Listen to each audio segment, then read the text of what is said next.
Brilliant, man. Brilliant. Yeah. There's a lot of those old timer parlays into the art of intercourse were Yeah. not in the book, but maybe I'll keep one in. So you're the NWA champion who is now bringing the NWA. You just signed a television deal. Can you share with the family out there Hey, what it feels to EC3 to be the NWA World Champion who's carrying? And listen, the champion does mean something. The champion is the guy. It This is has the to guy mean that's something. going to draw the money. You're the guy bringing them the TV. Tell us about the TV deal, and then I want to ask you, what kind of pressure does EC3 feel?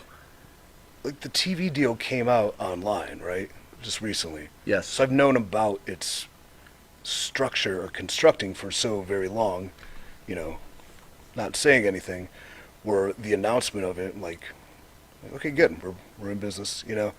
So I didn't think much of that other than, like, good, because now we can move forward within that realm and hopefully thrive with the CW network and whatever it pertains to. But the interesting thing is the pressure, because you're coming off of, like you said, a run of somebody who has national fame for real outside the bubble.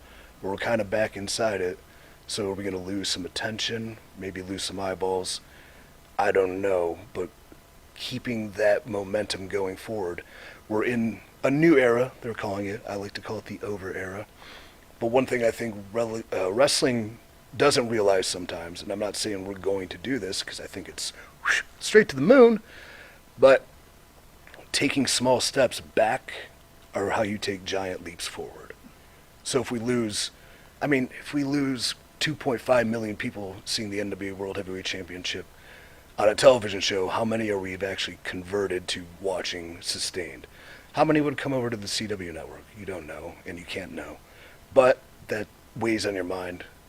I think the pressure, too, is like we have the pay-per-view, Samhain, 10/28, Cleveland, Ohio, NWATix.com. I'm from Cleveland.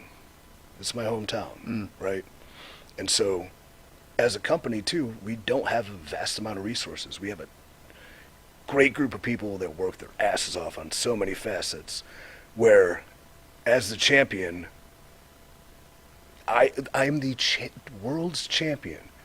And I'm also on the streets nailing flyers to a wall. You know what I mean? Yeah. Because it has to do well. I will not allow it to fail. You know, so there's a lot of pressure in that. And Cleveland's a walk-up town, too, sometimes. So you're like, are people coming? You don't know. But, like, that pressure weighs because you're doing so much. Can I even focus on the match? I have a no-limits match with Tom Latimer. Like, Right.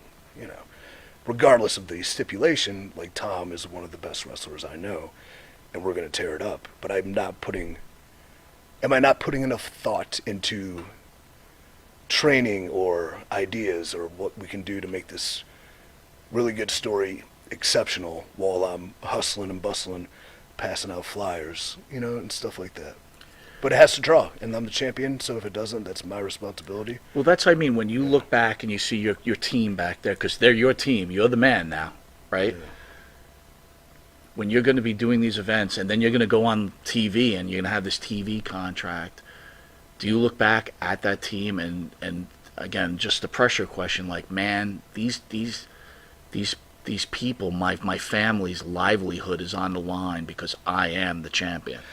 Yeah, I think one thing use the term earlier, leadership is the only thing I can do is control myself, and I'm not some guy who's screaming from a mountaintop how to be a leader. I don't have, like, you know, I'm not Jocko and shit like that, but they will respect what you do and how you do it and how you put your business out there. So leading by example is, like, super imperative to me. That if I were to let them down, which I won't because I'm manifesting nothing but positivity, but if something were to come, first off, no matter what or who or how it happened, none of that matters because immediately you take accountability for it. But letting them see, knowing they saw me do everything I can, success or failure, regardless, delivering a 10, delivering an 8, delivering a 4. If if I did everything I could, and I have the respect of your peers is really important. So. And you've got the respect of the fans. I know that for sure. Yeah, some of them think I suck. I'm awesome, dude. I'm really good. Like, You're in such great shape. I mean, what is a typical diet and a day for EC3? I'm hanging with Tom here, and he keeps asking me, "Hey man, can I cook Tom, you? you're ruining his diet, dude. Can I cook you this souffle?" I'm like, "Dude, I got pay-per-view in a week. I'm dialing in." "Oh, can I add this to your thing?" I'm like, I just want dry chicken. I know it sucks. Just let me eat it. But like that's super important to me, and that's one thing, leading by example, where, you know, I have the CYN co-op, and I'm training kids, and now we have NWA Exodus, and I'm bringing people in. Seeing how I'm running my day with all these things going on, that I'm still dialing in and prepped for anything that could happen. So the diet's crazy. Like, I've made 70% of the meals, and then he cooked me chicken and rice for the other 30%. Wow. So I have every one of them structured. I have a plan in case something goes wrong. Oh, if I got delayed out of my flight, you know what? I got a backup one. We're good. Right. I'm not going to freak out. Because also, if I didn't have the backup one, I'd freak out. And then the thing about being a psychopath is if, like, you kind of blow your routine just a little bit, you just, oh, it doesn't matter. And then you go all in, and then you're just self-hating yourself. Right? Do you ever fall off the train? Like, and if you do, what is a day for EC3 when I've just derailed myself and I don't give a shit today and I'm going all at it? Yeah, when I would, like, get hammered, there would be, like, the next day would be a total derail. And then first off, you're waking up, I'm like, why did I do that? Oh, I suck. And it's like, why does it matter? You live a little, kid. And then you're like, man, I haven't had Chick-fil-A breakfast in 8 years. And then you have 5 biscuits and you're just covered in it.